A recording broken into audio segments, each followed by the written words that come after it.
everyone, and welcome to Call Your Hits, a Storm Riders Airsoft podcast.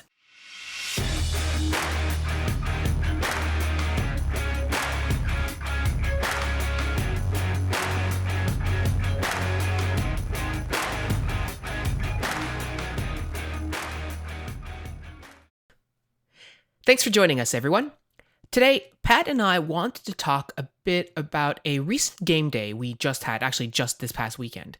It was an extended day of play for us, so it was a double-length open game where everyone in the community could play for twice as long as usual, so 6 hours, but only pay one regular field fee. So these types of games are actually quite popular when we're able to book them, and generally have a lot of players come out for from our community. Obviously, we understand that if you look at it might not be a very big game for some other communities, but for us, it's a pretty big day. So, and twice the playtime for the same money is a wicked deal, right? Totally. And not everyone stays all day, but if you, for example, have other obligations that day, it's much easier for you to pop in and out, because even if you drop in, you still get 3 hours of play and then you can leave. You don't have to worry about, I can only show up at noon. I only get 1 hour. It's show up at noon and you still get 4 hours. So we get a lot of people coming in a little bit late. We get a couple people leaving early, but you still get several hours of it. And if you're able to, like myself, then you stay for the whole day. And this event was noteworthy for a variety of reasons, which we will get into through this episode. But just to give you a bit of flavor, we're going to touch on the weather that we had. We're going to touch on gun teching issues. We're going to talk on different game modes that we played, and just the general levels of fun throughout the day and what that sort of looks like or can look like for different players. But before we get into it, and in case any of them are listening, I wanted to give a huge shout out to the staff at Frontline who actually made this possible. So Jeff, he was our main ref that day, as well as Matt and Josh for supporting him as sort of backup refs, and the outdoor field manager, Mike, for making this all possible. It wouldn't be possible for us to do this if Mike hadn't so generously agreed to let us do this. So I'm sure many of you will also agree that there's nothing better on the airsoft field than refs who are actively listening to their players, that are engaged in making sure everyone's having a good time and things are going well, and that they're open to trying new things. So a big thanks to everyone who was involved. Yeah, they did a fantastic job. Absolutely sterling. So that being said, let's talk a little bit about this game. And I think a good place for us to dive in is the lead up to the game. So if you're anything like us, you're in your mid-30s, you have all these obligations that you're balancing. You're not deciding on Friday night to go to the airsoft field. So for us, we knew 3 weeks in advance that we were going to head to this game, right? And so in order for us to be prepared for that, I know Pat and myself got together on Sunday night, so basically a full week before the event, to sort out gun troubles that my gun was having. So if you listen to the previous podcast, we talked about the woes of gun teching, and that's sort of the lead up, right? The ongoing saga of Phil's rifle. Right. I've been carving it into stone tablets to bury with me. Yeah. So my gun troubles. So we got together on Sunday. Pat and I set aside several hours to really take a look at the hop-up to see if there was anything we could do to get the max hop-up working in the gun in that amount of time. And the plan was, if we couldn't get it to work in the gun in that amount of time, we would just revert to a regular hop-up and then figure out how to make that one work at some point down the road. Which is where we are now. Yeah. But regardless, that's not the point of this conversation today. But yeah, so we got together and we looked at the max hop-up and we quickly determined, this is not going to work. So we reverted back to an upgraded, I think it's a G&G upgraded hop-up that we had in there or something like that. It's full metal, it's got some O-rings on it. It's better than the stock one that was in my gun before. So we just went ahead, we shaved down the hop-up arm, we applied an eraser that we cut to size as a nub to basically get everything as close to as good as we could given our time limits. And I think we did pretty all right given the time constraints that we had. Pat and I spent probably 3 hours total, between testing and putting things back together and stuff. Yeah, 3.5, somewhere in there. Yeah. And we got it performing where we expected it to be, I think, at the end of that time. Yeah, it was feeding fine. We put the mags in, it wouldn't skip shots, and it was great. And we didn't have time to actually go and test it out that day, but we had enough time to get it working to that level, understanding that later on in the week on Wednesday, we were going to get together and go shoot it. So that's really, if you listen to the last podcast, that's basically where we were, right?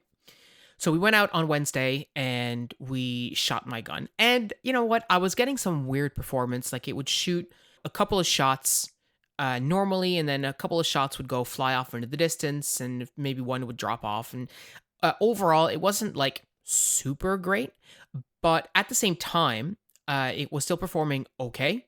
I was still being able to put rounds on target at 150 feet with, relative accuracy minus the wind. I think that was okay.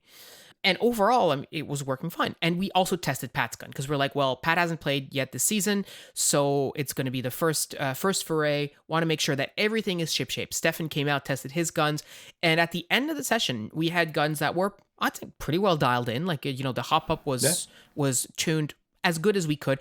Most of my hop up troubles I attributed to that eraser nub, which probably we didn't do as good of a job as we could have, but that's beside the point. It was working well enough, and yeah, so mine was working fantastic. It was sort of like, so this good. is on spec, doesn't need to be tuned. Excellent. The flight path was really good, actually, especially compared to mine.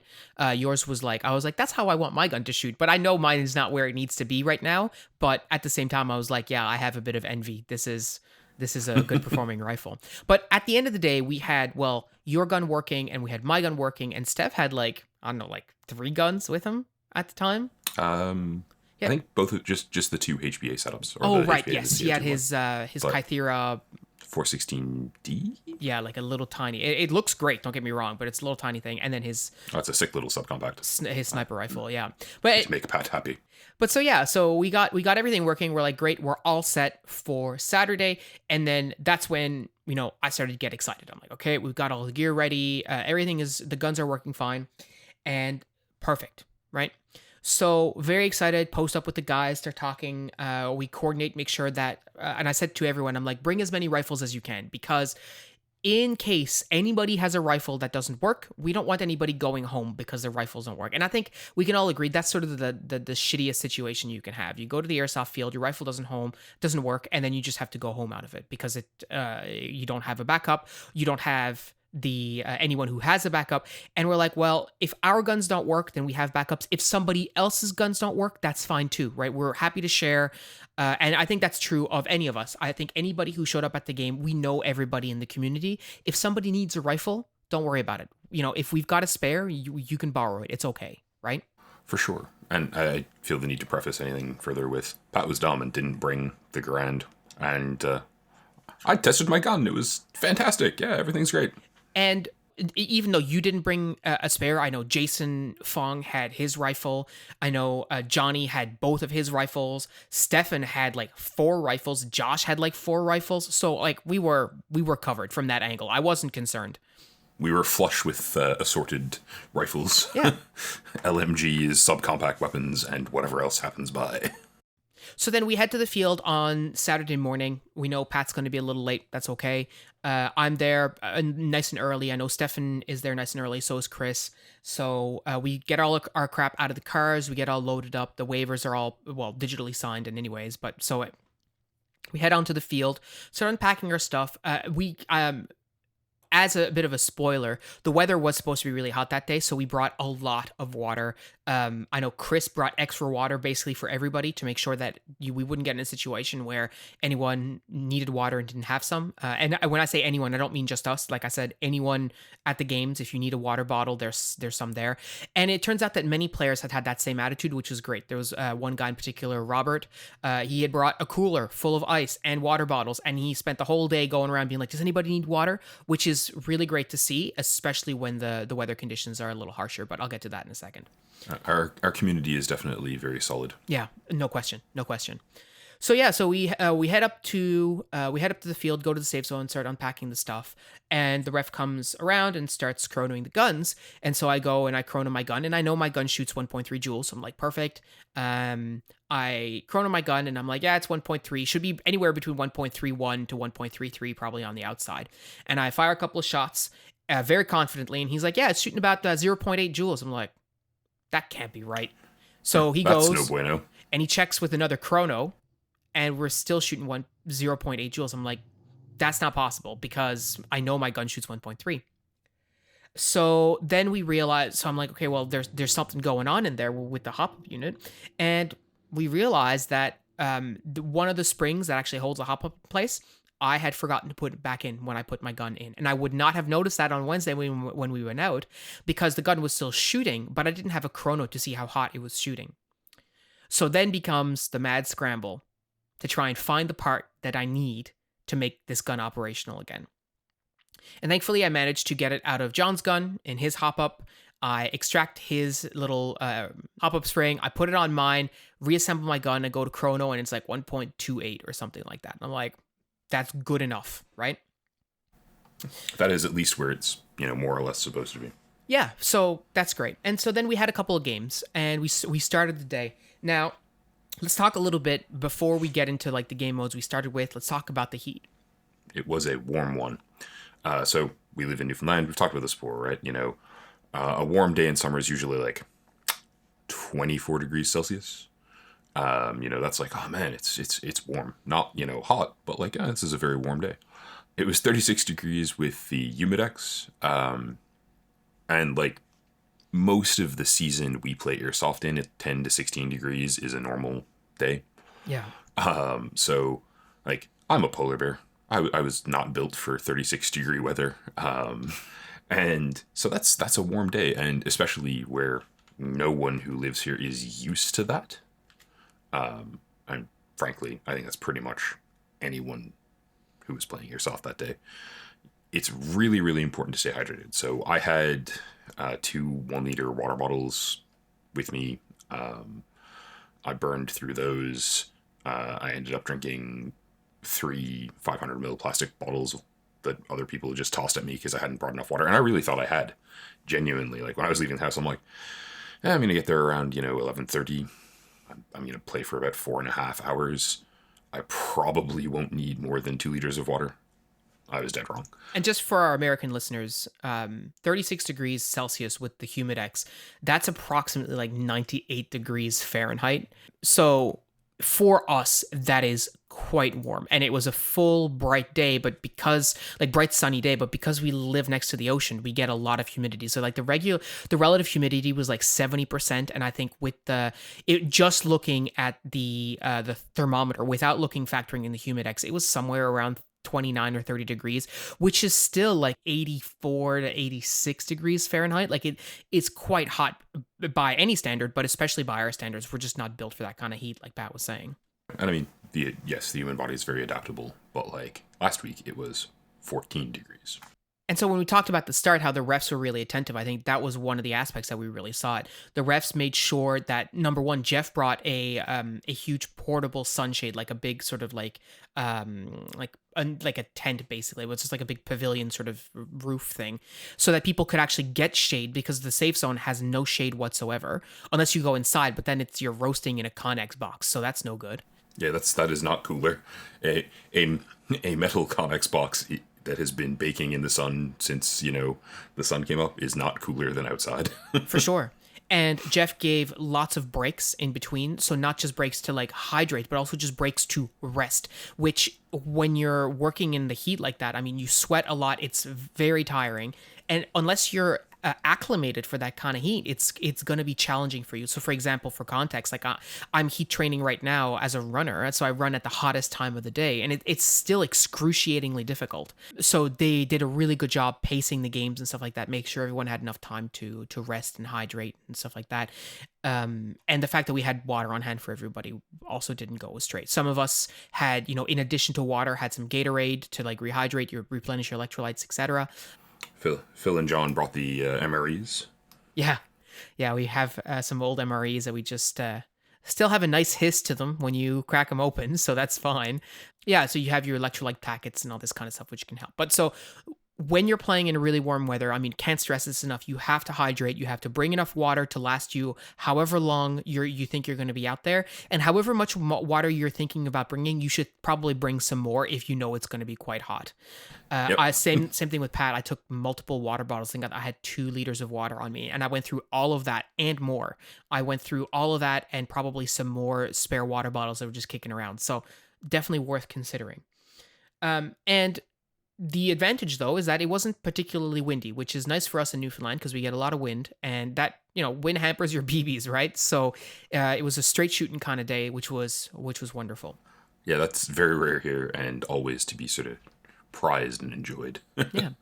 So we played a couple of like team deathmatch games like we usually do to get warmed up. We do that around the village field. What's interesting though is that we had a really big crowd, so the village field becomes very crowded when you have 15 players aside or 20 players aside. I don't remember exactly how many players were This there. is what we are wont to call a target-rich environment. Yeah, and so it's both target rich, but it also means that it's quite likely you get shot in the first 5 seconds. Oh yeah. But I was starting to get frustrated because I was shooting at shooting a lot of people. There's one guy, I put 3 mags into this guy and I couldn't hit him, and I thought for sure that this guy was not calling his hits, and I'm like, man, this is driving me crazy. And it turns out in retrospect that that's because my gun was just not functioning to the level that I was expecting it to. Or to the level that it had been functioning at on Wednesday, which is part of the frustration, right? Like we did the work, we tested it again, and it was like, yeah, no, this is definitely, it's perhaps sub where it should be performing, but it's definitely very gameable. Yeah. Right. Like, and I think it's important to recognize that you can do that. From our perspective, we did everything right, but comes the game day, you don't know what's going to happen, and that's a reality, of airsoft hacking, but of airsoft in general. So hence why we knew it was a good idea to bring as many guns as we could. But I had that issue, and then Pat showed up for the game, and what happened to him? So I showed up, geared up, ran him out, a couple of rounds of gun. I'm like, yeah, everything seems great. We go out to the field, or I get out to the field area rather than the testing range, and we start a game, and I fire off maybe 15 shots. If that. And my gun lock's completely solid. My motor's making the noise you do not want to hear. And I'm like, okay, what the hell? Like, this was shooting perfectly 3 days ago. And rather than keep you in suspense, the piston head had unscrewed itself. It now has more Loctite on it. And it just locked up the entire gun. And I was super pissed. Yep. It's especially frustrating maybe as a tech, but I don't know if I should say that, to go from like, oh yeah, my gun is it's performing flawlessly, it's doing everything it should be doing, it sounds great, to nope. Yeah. And the reality of airsoft is that unfortunately that shit happens. Yeah, so within half an hour, both Pat and I went through the same range of emotions, which was, I can't believe this is, I can't believe the day is finally here. We're going to get to play some airsoft. And then I can't believe my gun is shitting the bed on at H hour, basically. And with a pause at some certain word, this. Yeah. And then basically just being like, you know what? I'm done with this. Forget it. This is complete bullshit. I don't know what I'm going to do, but I'm not interested. And I think that's a totally normal reaction to have. But then you sort of have to come to your senses a bit, which we did. And then think about, okay, what are the different options? And now in my case, I was able to quickly remove the upper receiver, ascertain what the problem was, and then fix it, right? In Pat's case, what is there that you can do? So I was just like, well, I know what this noise means really, but I'm going to take a quick look and see if something obvious that I can hook out with a multi-tool works. So I pulled the pistol grip off my rifle. I had a look. I'm like, nope, that's that gear's done. There's nothing we can do here. I put it in my gun bag with a considerable amount of disgust. Yeah, you threw it in there. Well, and sat grumpily for a couple minutes. Took a game to just process through being angry. And was like, you know what? I'm not letting this ruin the day. I'm not going home. Right? We've got a pile of extra gear here. I'll just use other people's stuff. Whatever. Yeah. It's worth noting that although Pat knew that the problem was in the gearbox, and although Pat had access to all the tools required to open said gearbox, I think it goes without saying that you do not open a gearbox at the airsoft field. Because if anything flies out of your gearbox, which it will, good luck finding it.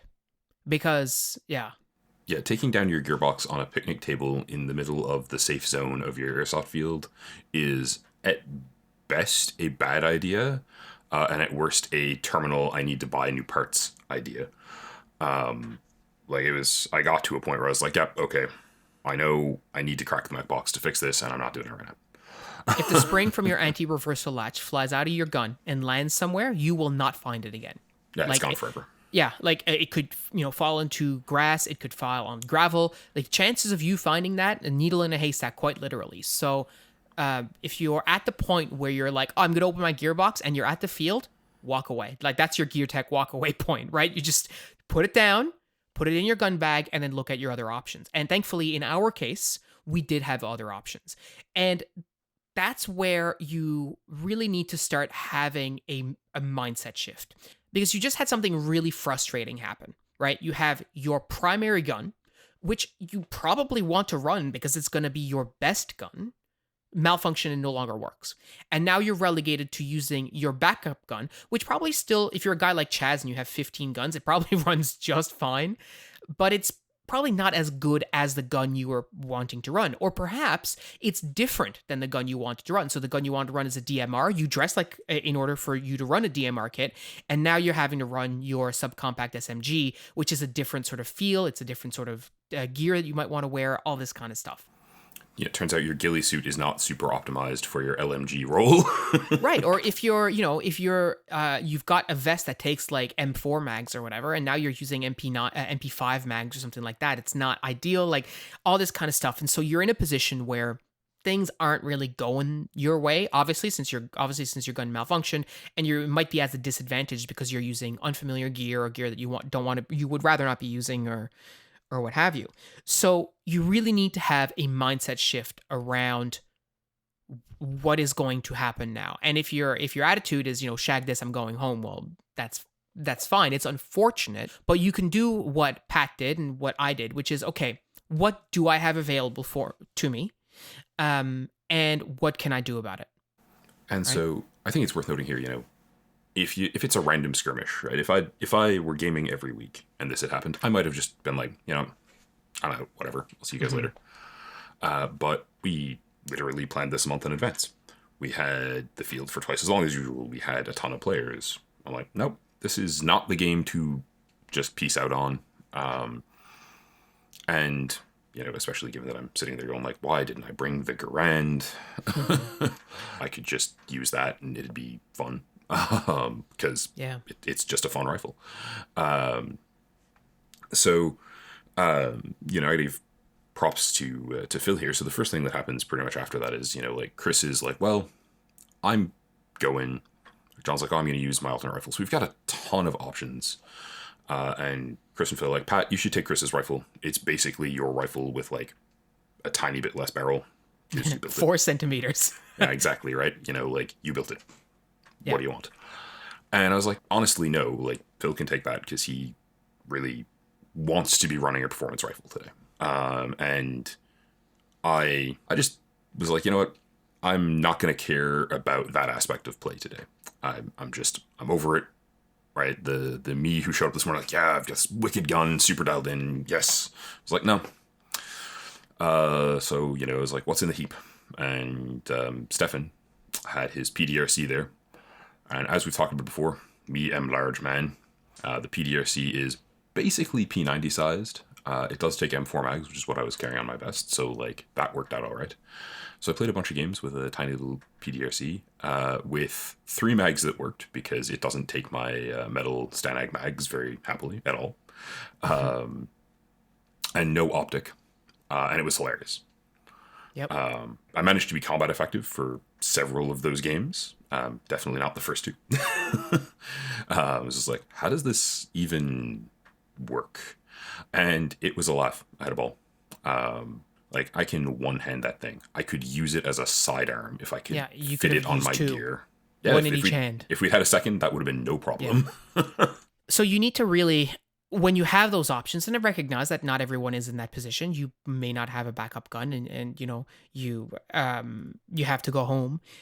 Chances are, depending on our community, like if someone had a gun malfunction and had to say, well, I had to go home, we likely would have been able to find them a backup, just like we were able to find ourselves a backup. Yeah, absolutely. And then you need to change your mindset. Obviously, you're not going to be able to be as good with the piece that you just picked up as you are with your own stuff. Now, in my case, I was very fortunate. I was able to use Chris's rifle, which in many ways is extremely similar to mine. It's roughly the same length, maybe just a little tiny bit longer. He's got an aim point. I've got an SRS. Like, it's pretty much identical. He uses Linkster, I use Linkster. So it was a very neat transposition. And that allowed me to have fun by performing at the standards that I know that I'm capable of, and being effective on the field in ways that I know that I'm capable of. And so for me, I went from using my rifle, which is obviously more comfortable, etc., to using Chris's rifle with a little bit of adaptation, and then recognizing actually all the ways in which my rifle is not performing the way that I needed it to, which is a good exercise in and of itself. Yeah, because my rifle doesn't actually provide a good metric for comparison because it is built to be a DMR, and it works quite well in that role, in my view. But Phil's rifle is meant to be more of a, like, standard rifle carbine, so that he can frontline and door kick, because that's how he do. And thus using Chris's rifle, which is built basically using the same parts and along the same parameters as Phil's, and having it be much better than Phil's, was both sort of like eye-opening and useful for him as a comparison, but also for me, because he was like, Pat, shoot some rounds through this thing. And I was like, ooh, okay. Yep. Yeah. So without spending too much more time in the gun tech space, the only thing I'll say before I move on is, if you only have one rifle, always make sure that it works, but that doesn't necessarily mean bad stuff can't happen. If you have a backup, you should generally try and make sure that it works, and you should always bring it. If it's going to be an important game that you're not, you'll feel disappointed if you walk away from, then always have a backup. And if you have your backup, you should still bring it, because you might be able to make sure someone else has a good day. So that's where I'll leave that. But so let's talk a little bit about this. So once we got all situated, right? Pat got his rifle situation sorted with the PDRC and then a machine gun a bit later on, which I'll let him get into. And then I got situation with my rifle. Then we started having some other games. So by this point, we'd played a bunch of like attack and defend games in the village. We had done like an assimilation game. We had done a bunch of team deathmatch. And then around like, let's say like 1 o'clock-ish, we decided to transition and start playing some different, more like objective-based games. So less on the team deathmatch side, more on the like objective. So we played a couple of team deathmatches, and we did something that we've mentioned doing in the past, which is we opened up the field and we put the teams starting and spawning in places that normally we never start and spawn in, right? Because that changes the dynamic that goes of what's going on in the field. Yeah, and we were trying to force ourselves and everyone else who was playing to use the field in ways that are not normal for your standard open game at Frontline. Yeah. And that's a really cool thing to try in terms of sort of giving people, new ways of looking at the field, forcing people to make new approaches to solving problems that they would normally be like, well, we just play it this way. And this is where the ref, Jeff in particular, really shined for us, is because he was very much like, yeah, let's do it. It's kind of like that rule of if you've ever done improv, it's yes and. He was very much like that. It's like, hey, let's rejig the field and start different places. He was like, yes, and let's do this other thing, or let's try this. Oh, let's try it with respawns. Let's try it with no respawns, right? Well, maybe we'll do medics, right? Maybe we won't do medics. And so we ended up doing 2 things that we had never done before. So the first was a capture the flag style, a capture the flag game, I should say. But the flag is in a position where it had been recently moved, which gave it broke a bit of the imbalance that had been going on that particular field. For if you played a Frontline, I'm talking about the road field. The cover is definitely set up in a way that favors one approach over the other if you're attacking linearly along the road. And yeah, the movement of the flag to that new location definitely made it a lot more interesting to play. Yeah, because the flag in the previous position, both teams had, the flag was basically covered equally for both teams, but it was easier for one team to get to it. In this new position, it's easier for one team to get to it. However, it is completely exposed. So while they're doing that, it's very easy to shoot them. Whereas if the other team gets there, chances are they already have some support and they have the cover of, it's like in front of a bus, basically. They have the cover of that bus to put the flag up, whereas the other team has to go around the bus and expose themselves fully. So it's a very clever place to put that particular flag. And we had really, really great times.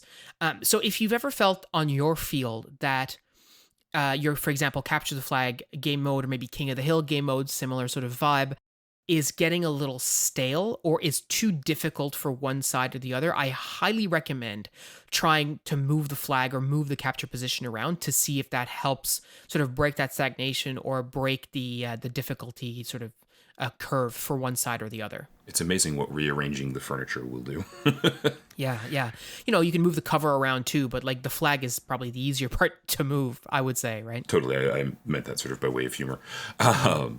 But yeah, I was really impressed with how interesting and effective it was. And we played both sides of it, right? Yeah. So we played it and then we swapped sides. And attacking the side that I would have previously said had the advantage was much more reasonable. Because it was much harder for the team on that side to hold the objective. Yeah, absolutely. But going the other way, it didn't feel like we were trying to do something impossible. It just felt like we had to be smarter, had to work more effectively to secure the area around the objective before we could actually raise the flag. Yeah. Because just running out into the open and getting shot was, suboptimal. Yeah, absolutely. So yeah, I mean, it's that was one of the game modes that we tried that was great. The other thing, we tried a completely brand new game mode, and this was super fun.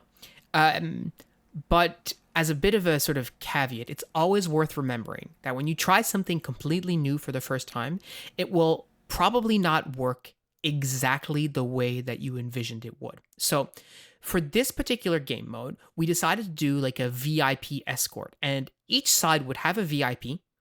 And the basic rule was, or the basic objective was, each team had to get their VIP to a particular location. Each VIP also had 4 balloons attached to them. And if one of the team's VIP's balloons were all punctured, then that team lost, right? The other team won. Props to whichever player on my team started whistling 99 red balloons while we were starting the game and therefore caused it to be stuck in my head for the rest of the day. So we had never played this game mode before. And so what we decided to do is that we would start each team, obviously, on opposite sides, so facing each other. But the objective you had to get your VIP to wasn't the other team's spawn point, because we figured with respawns that would be way, way too difficult. So we put the spawn point, the capture point, I should say, directly adjacent to the spawn, but like 100 meters down the line. And so basically what each team had to do is run their VIP in a straight line to their objective point on the other side, and then the other team would have to try either run interference or run their VIP or both, or try and manage that, right? And I'm probably not doing a great job of explaining it, but basically, if you think about a rectangle and you have like corners 1, 2, 3, and 4, you had one team who had started on corner 1, and they had to bring their VIP to corner 3, and then the other team started on corner 4 and had to bring their VIP to corner 2, right? So that's just the overall layout. And so I want to step in here and note, so we were talking about like, no new game mode survives first contact with the players. Yeah. So my team, I was on opposite teams with Phil for the first run of this, my team did not understand those instructions whatsoever. And so we thought we were playing a modified version of Fight Your Way Up the Road to the Middle, and arrayed ourselves accordingly. And so about 2 minutes into the game, Phil's team won the first effort at it by literally jogging their HVT across the field to his objective point, completely unopposed, while we went herp-a-derp-derp down the road. Yeah, so on our end, we said, okay, it's quite likely that they're going to send at least a small contingent of people up to our capture point to prevent us from getting there. And they're going to use all of the rest of their team and run down the road. So what I want to do is I want to put a couple of guys on the road immediately so that they can start shooting at them and stall their advance. And meanwhile, we will run as quickly as we can to the capture point, because the key rule here is that the VIP could not move unless they were escorted. So I looked at the couple of like smallest, lightest players on my team, and I said, guys, I need you to run from our start point all the way to the capture point. Do not stop for anything, unless of course you're hit. But do not stop. Go as fast as you can. I will be right behind you. As soon as the whistle blows, you take off. And I said to the VIP, I'm like, you run as quick as you can following me, and everybody else will be around you to sort of provide suppressive fire and etc. as we went. So that's exactly what happened. With the whistle blew, and those kids, man, they took off. They flew out of the gate, and I'm like, this is great. I will run just right behind them. So they ran and ran and ran all the way to the objective. I came around the corner just before the objective. There was an enemy player on the hill in like black camo or whatever, starting putting rounds down, and I turned around to tell my VIP to run, that he was clear to get to the objective. He was already there. Game was over. 20 seconds. Right? And my team's just literally going like, I think there's some guys up there. We should probably do something about that. Ref blows the whistle. Yeah. All right. We did something wrong. Yeah. So this was hilarious because, like Pat said, clearly the instructions weren't well understood on his side, which is fair. We're trying a brand new game mode.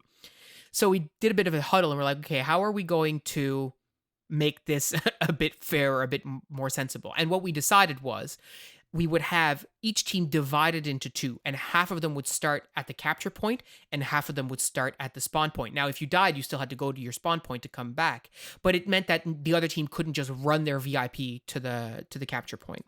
There was also a helpful pause there of, my team talking to the ref and going, okay, clearly we don't understand what's going on. And again, props to Jeff for his patience answering the same idiot question from 7 adult men 8 or 9 times. Yeah. It's like, and then going and talking to the other team and coming back and being like, yep, no, what I said was right. And we're like, okay, but can you walk me through it one more time? So in any event, we made that modification. So you had basically players starting at the capture point and at the spawn point to prevent what we did, which is just bum rush the objective and win. And that was an amazing game. It was so much fun. So we tried a similar strategy the second time, put some guys on the road, try and install the advance, run the VIP to us so that we could get to the objective, push as far in as we could. But the reality is, we got, I would say, like 50 to 60% close to the objective. They already had guys there that were shooting very effectively at us, basically stalling our advance. And so we got sort of bogged down. We couldn't move because they had really long rifles. They were able to reach us very easily. And meanwhile, we were in really crappy cover, very hard for us to return fire. And so the only way that we were able to salvage that situation is for my guys to pivot and start attacking the enemy's VIP. We're like, there's no way we can get our VIP over there. We need to kill their VIP. And that's what we did. Stefan took off. He went after the VIP and he did an amazing job. He turned on beast mode and he shot out their VIPs 4 balloons, and that was it. And we won. But I'm really oversimplifying. Like, it took a while to get all that done, but it was an excellent, excellent game mode. So again, if you're trying something new and it doesn't work the first time, just think about why it went wrong and tweak it and run it again. And it was really, really fun. Like, we had a blast. I think we lost both games. In fact, I'm sure we lost both games. But the first game was sort of like, it was very funny from our point of view because it was just like, yeah. But the second one was a really good game. It felt a lot closer. It felt a lot more competitive. And I think Bill's team's VIP ended the game with only 1 balloon of the 4 left, or 2. Yeah, they have 2 out of 4, yeah. And I know because I helped him take them off his vest after, so it was the 2 on his back. So we did a pretty okay job, and it was just a blast. Popping balloons on one of the players is a startlingly fun game mode for the 20 cents worth of balloons.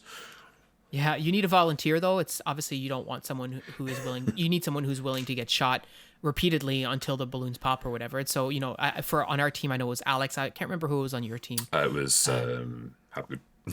Yeah, so I mean, kudos to them and props for stepping up and actually being willing to get shot that Yeah, often. we don't mind being bullet magnets for the next 20 minutes, whatever. Yeah, but it really added a lot to be able to try a new game mode and have it run really well the second time around, and have a lot of fun with it. Because if we sort of loop back to what we were saying earlier, we could have gone home. We could have said, you know what, shag this. I am not interested in keeping this going. I'm extremely frustrated. And make no mistake, like, we were absolutely frustrated. I mean, I've known Pat for 30 plus years. I remember looking at him and being like, I know he's frustrated. I need to check with him whether he needs me to step away from him or whether he wants to commiserate. Right.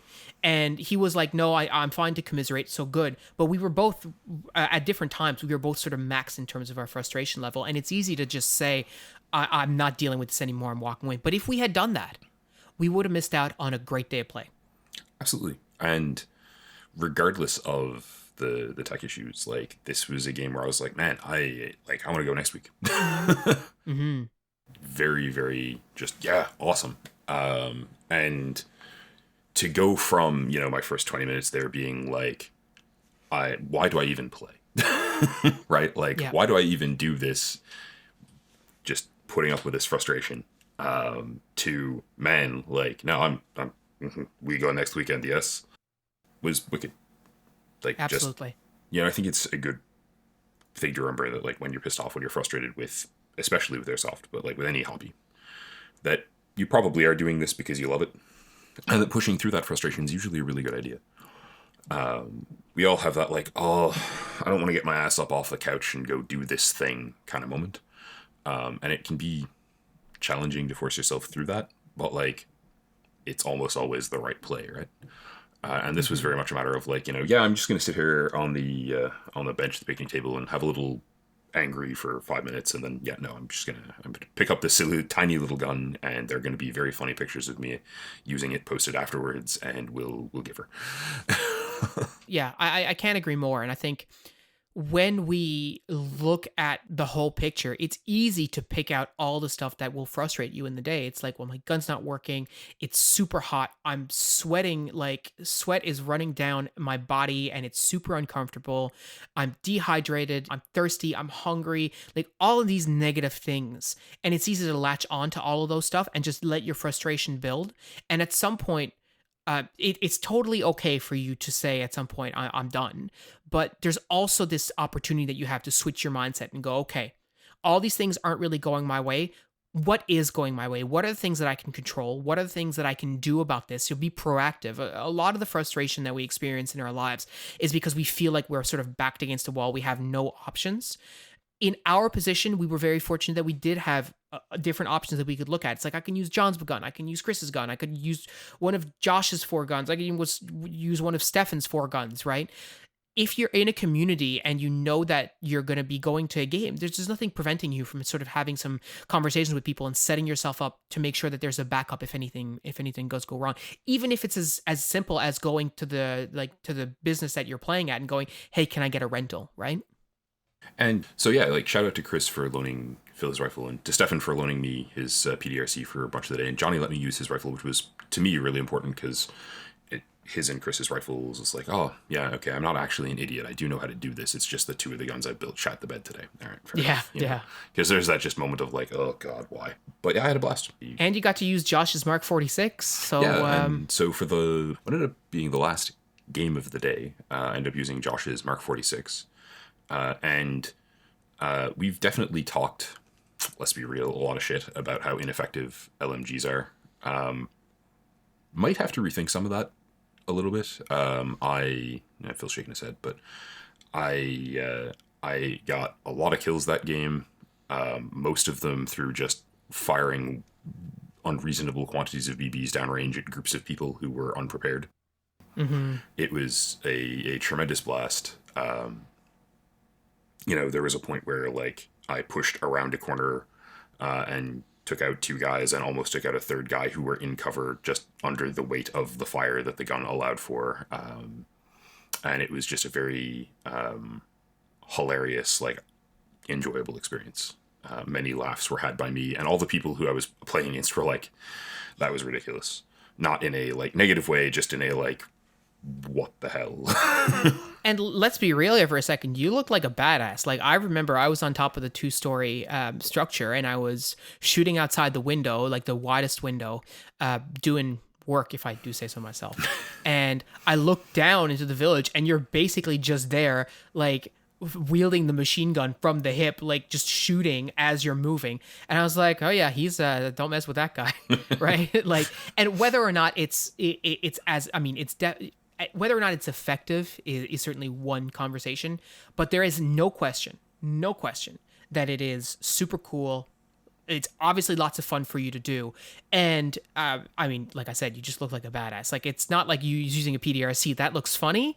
You using a Mark 46 or like something like that is not funny to behold. It is serious business. There was definitely at least one point where I was, suppressing 4 or 5 guys. I was just like, come on, come out. And, it's good to laugh evilly at people now and then. So I think it's worth coming back as we close out this episode to think about what Pat was just saying, which is that remember why you play airsoft. When you're dealing with these frustrations, remember that despite the fact that your gun had an issue that you're going to need to address in the future, despite the fact that the weather might be really warm and uncomfortable, despite the fact that it might be really sunny and you prefer the shade, despite all of these things, there are reasons why we play airsoft. And if you look, you can find them. The challenge is if you leave the field, it becomes a lot harder for you to see that. And the more often you do that, the more salty you get about your overall situation. And that's when you can start to really grow disdainful. So if you're in a position where you're not having a great day, really try and change your mindset and see, how can I make this a little bit better? Understanding that sometimes it's not possible, but most times you can still have something fun. You can still find something fun out of that particular day. Yeah. And remember that you can have a laugh, right? Remember that airsoft, is meant to be fun. It doesn't have to be super serious times. I showed up, big game, playing with the team. Gonna have a lot of fun today. Gonna enjoy, my tuned rifle. Didn't work out that way, but I still had a ball. Yeah. And have spent probably an unreasonable amount of time in the last 2 days looking at LMG parts. But yeah, it was a great day. And you can't have fun if you go home. Yeah. Different kind of fun, perhaps, but not the kind of fun that we are all airsofters for, right? Absolutely. So really, overall, it was a great day. Honestly, despite all the issues that we had, we both had an absolute fantastic time. And if you're, struggling to find a bit of fun, hopefully what we've talked about today will help you sort of get back on the saddle, so to speak, and get out there and have a good time. For sure. In the meanwhile, you guys have a great week. Play some airsoft. Enjoy the weather. It's summer for most of our viewers, I imagine. And we'll talk to you next week. Cheers. Yeah, take care, everyone.